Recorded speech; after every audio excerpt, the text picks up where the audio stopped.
So, welcome to the new style of podcast sort of interview with myself from Q's and Views and Andy Hunter, long-time Q expert and tester of all sorts of equipment. This we're calling the Q Tube series. So, welcome aboard, Andy. Nice to see you. Hey, you all right? Yes, I'm all right. So, Andy, we've known each other a long time. We've known each other since the mid-90s. And you've had lots of cues and obviously collecting cues, but you're a decent standard of player, century break maker, and therefore you have a great experience of different tips, different ferrules, and combinations of those to get your best game.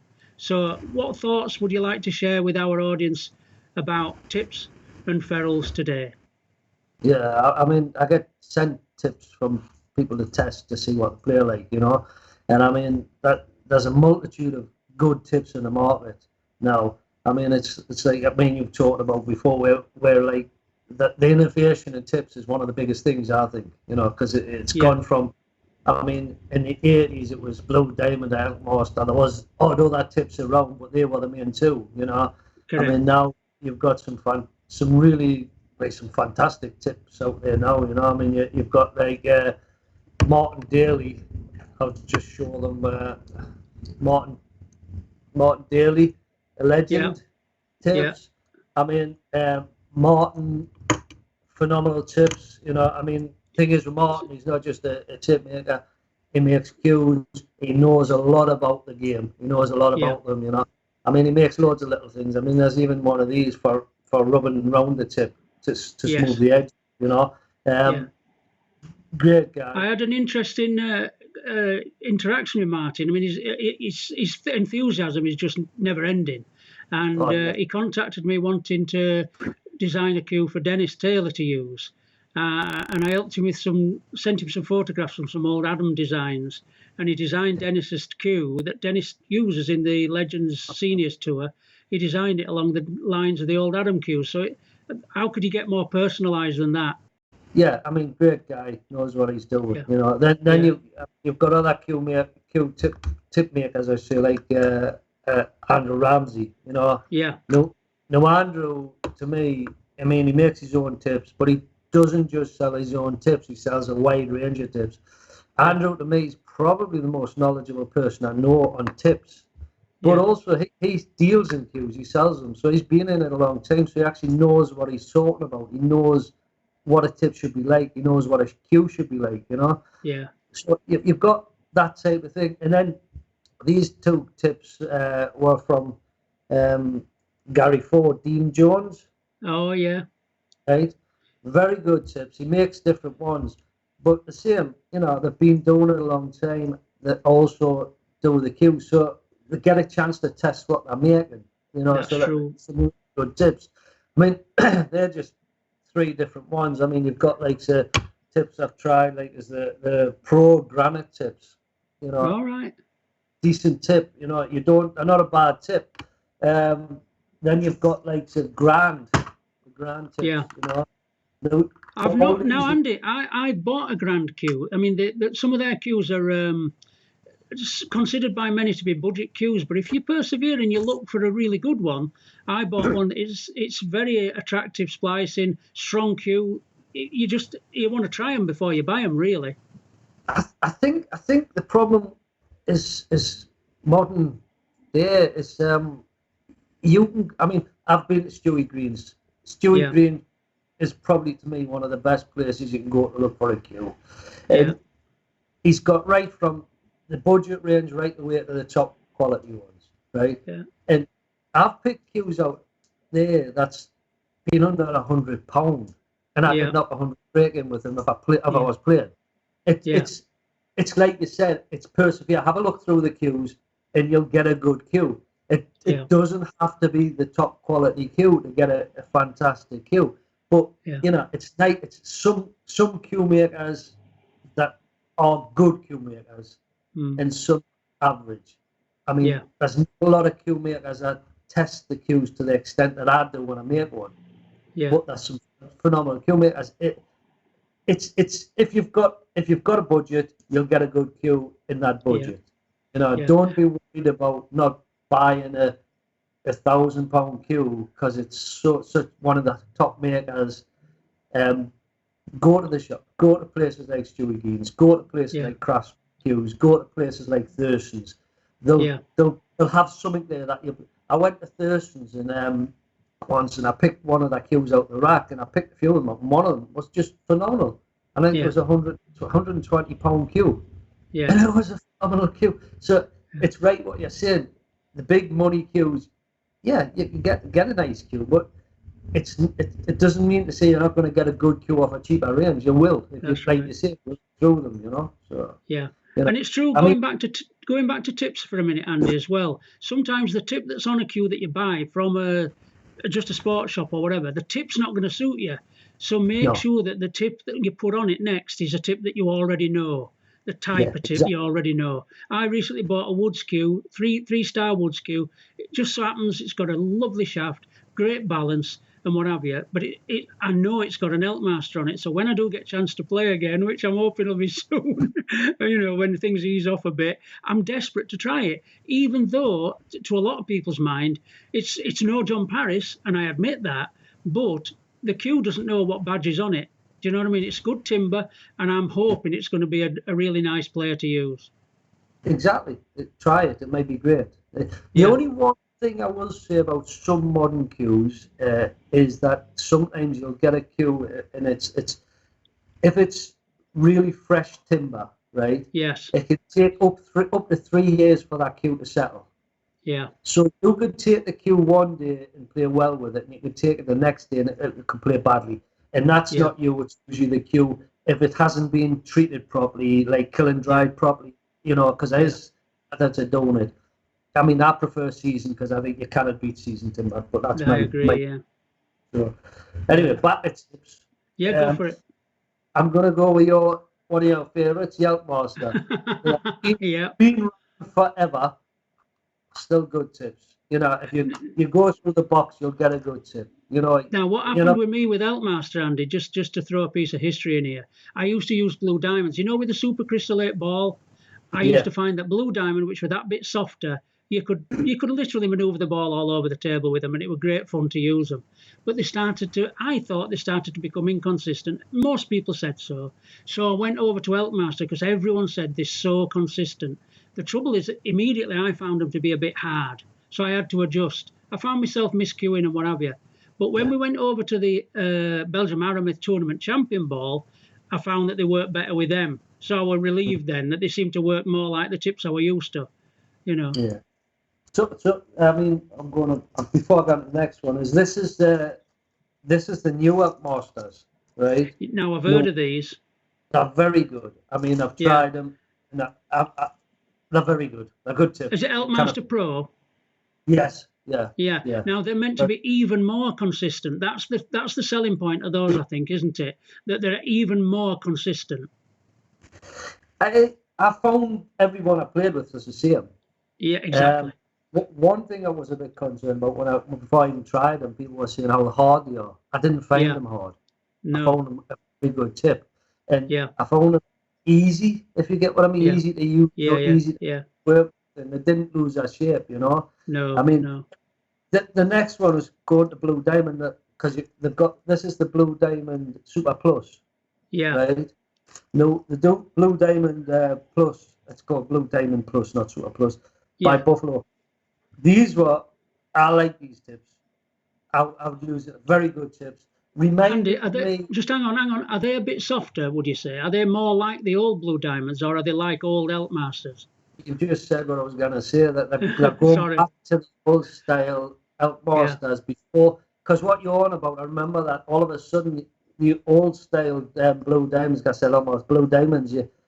What you're saying, after a while when you went like that, the tip was sort of like wobbly, and that's what happened. And these ones are very good. Right, and I'm going to have to try them, and very good, very good tips. So I mean, then obviously with you've got your century tips. I mean, I like the number 2 and 3, but century tips, all the like the Martin Daly tips, Andrew Ramsey tips, all these tips you can get them from different hard, from soft right the way to rough, Yes. as hard as you want, Yeah. Another tip that I haven't got here is the Phoenix. I sent you a Yeah. picture of the Phoenix tips. Yeah, you did. Very Yeah, we'll good tip. put that in the finished video.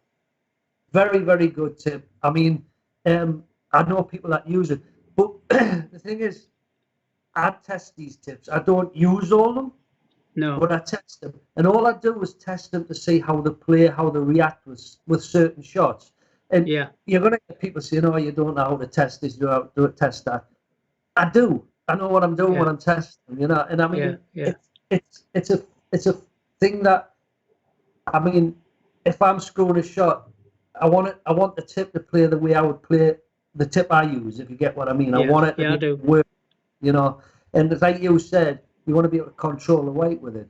And if you get it miscuing all the time, then it's no good, because it's not worth having, because you're not getting anywhere, And these tips are the ones I've tested that's worked. I haven't tested every tip on the market. No. But I'm willing to test them, I mean, but like I say, Andrew, he does some laminated ones, and he does a press tip one, which is great.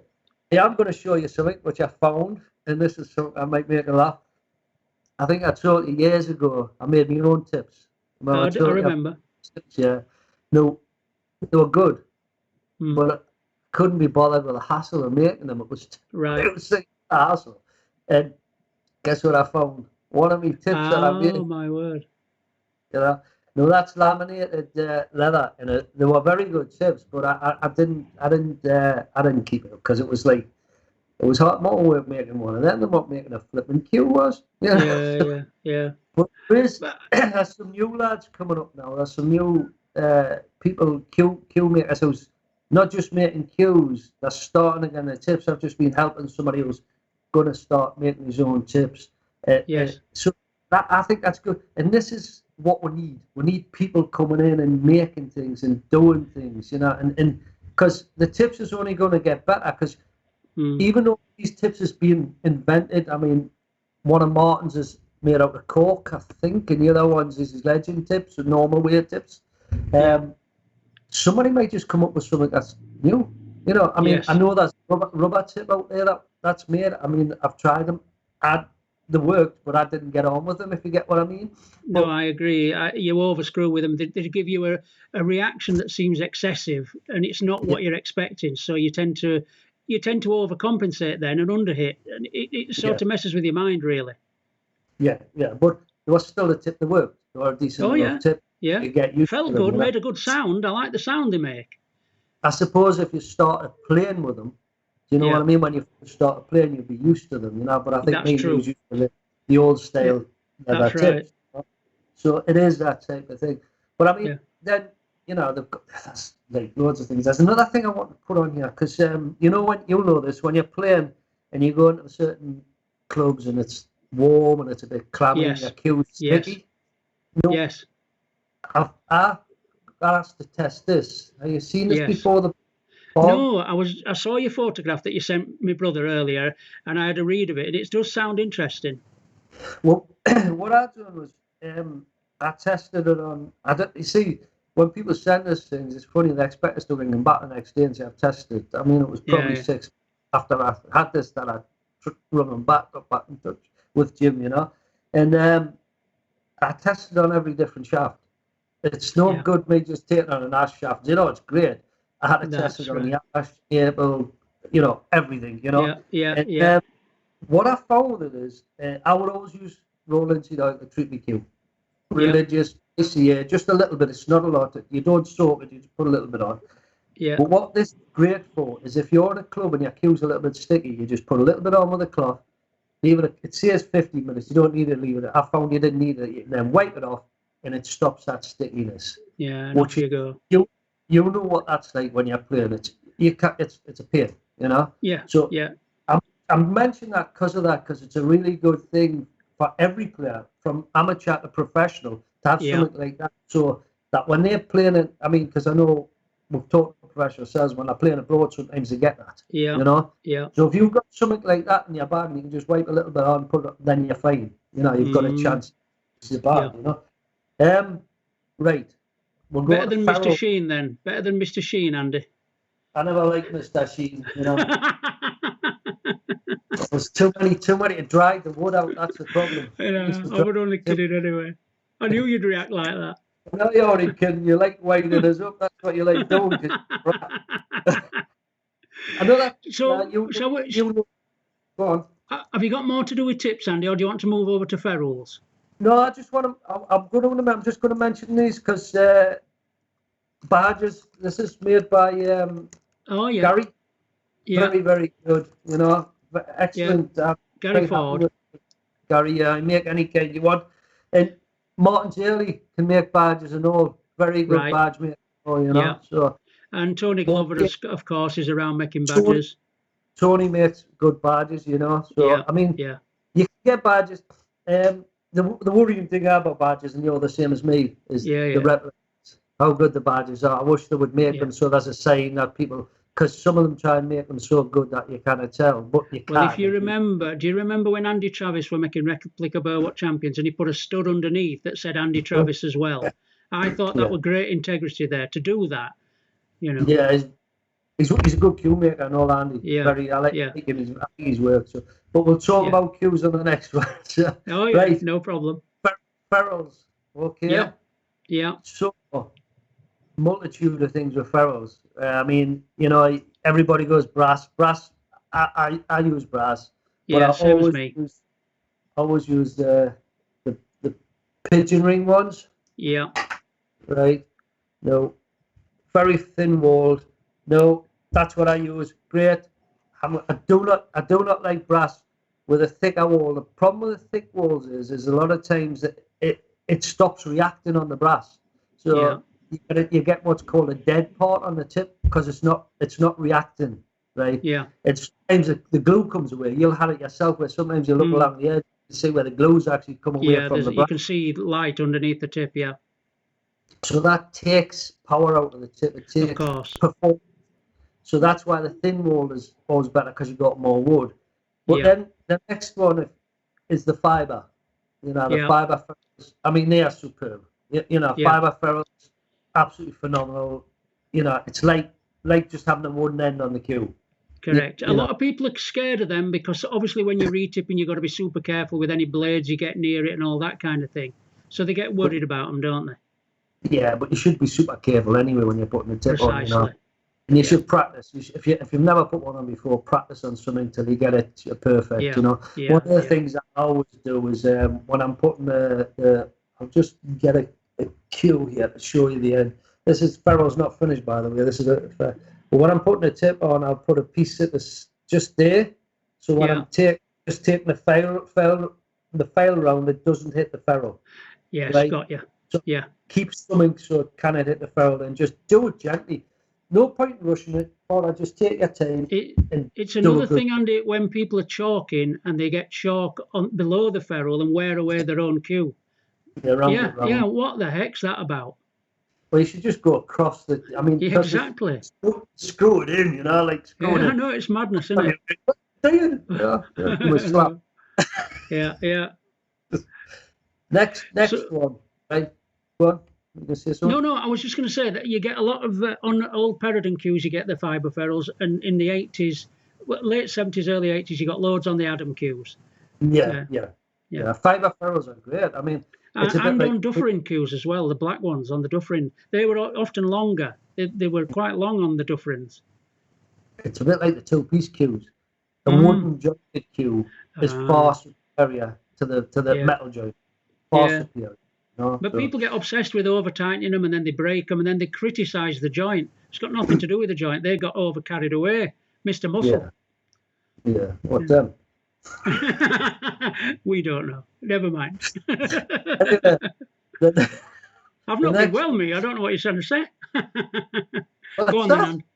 I've not been well, me. I don't know what you're trying to say. This one's the buffalo horn. Yes. Right? The buffalo horn is great. Yeah. But that's the technique, the buffalo horn, right? And this is something that I discovered through using it is it's as hard as angler, right? But when you first cut into it, it isn't. Right. It's soft. You've got to let it oxidize with the air before you put it on. So when you put that ferrule on, put it on, and then leave it, and then it gets harder through time. You know. Got you. Great. Got you. Very, very Right. good. Work excellent on the cues. Antler. Yeah. Right.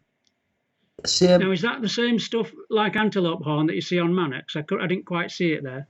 It's antler. It's off a deer. Oh, yeah. Yeah, got it now, yeah. No. The Mannocks were goat horn. Ah, right, okay. It was specialist goat horn, you know. I'm not sure what goat it was from because we've got goats here and the horns here are no good. They're rubbish. I tried it. Have you tried it? Yeah. Yeah, it didn't. It was too hot. But I think it's a mountain goat that they used, you know. And it's a solid horn. It's solid. So why do people keep saying it's antelope then, Andy? Why do you think they say that? Because they don't know what they're talking about. Right, fair enough. Simple as that. You know? Yeah, fair enough. It's actually goat horn that they use. Yeah, so they're just acting goat when they say antelope. Yeah, they should be good. It's good. It's a springy antelope. Yeah. Thompson's gazelle. That's what it is. A Thompson's gazelle. But the other thing is ivory. You can use ivory, but and ivory was used quite a bit with a lot of the screw-in ferrules. I've got a one here. I'll just see if I can get this piece out, just to show you and this was interesting because everybody thinks the modern day screw-in tips are modern. I mean, that's ivory. Yeah, it's a screw-in tip with an ivory thing. Yeah, and I mean that's about 1900, probably actually earlier. This one, you know, and but they also just used them with the ivory. You know, just a bit of ivory on. They were great.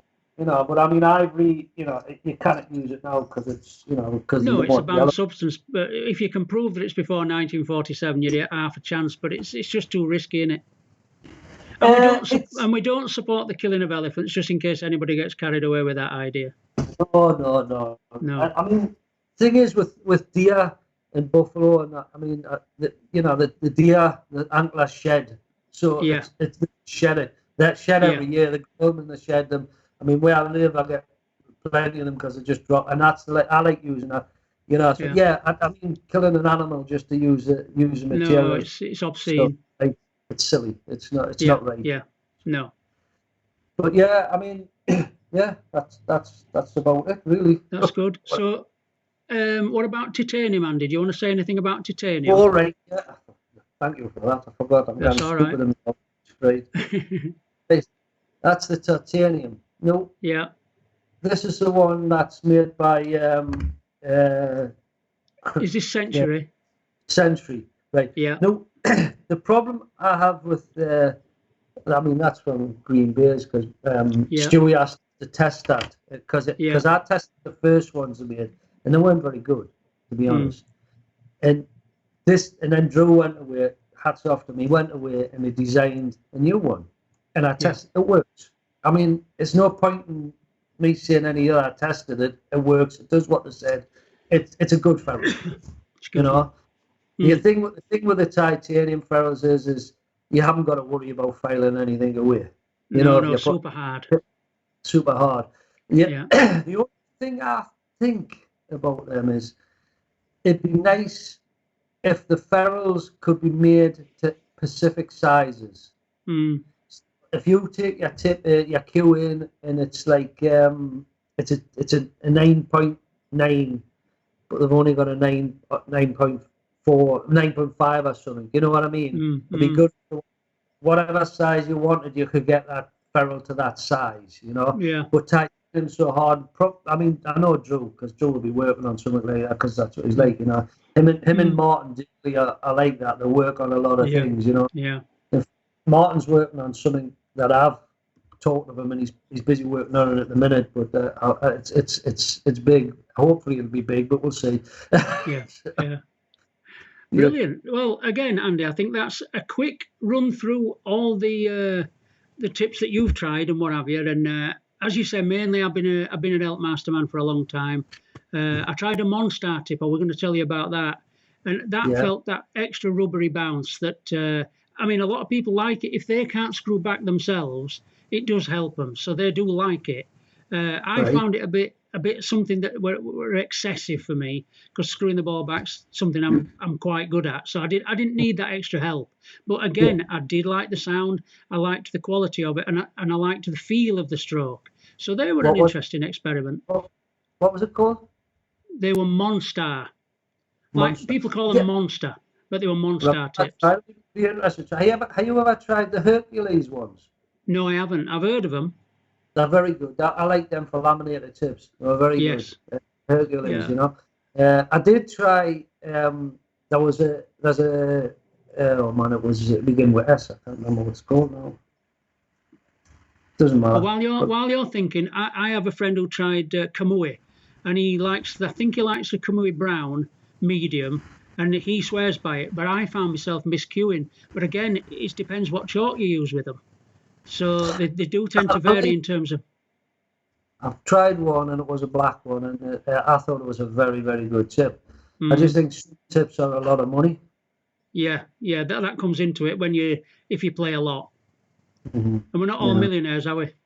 No. So Grant, that's. Can you remember that tip with the S? No, I can't remember it. Never mind. We'll come back to that in a future program. So what we've got planned, we're going to talk about iconic cues, and we'll talk about some of our favourite cues in a future edition. So I hope you've enjoyed that, Andy, and I hope all our viewers have enjoyed that. It's been nice talking to you. Yeah, champion. It was good. And like I say, we'll talk about cues and cue making if you want, and all at some point. That'll give people an idea of what they need to be thinking about when they're getting a cue. Absolutely. And that's like you say, it doesn't matter if it's the top of the range or the bottom of the range. You still need to look for certain. If it works for you, the cue does not know what badge is on it. That's my catchphrase. One of my first cues is a Riley Diamond with a mahogany button. I couldn't miss a thing with it. There you go. Yeah, and relatively speaking, they're not even seen as a highly collectible cue now. But if it works, it works. Yeah, exactly. Right. Well, thanks, Dave, and we'll speak soon and send us whatever. And you look after yourself.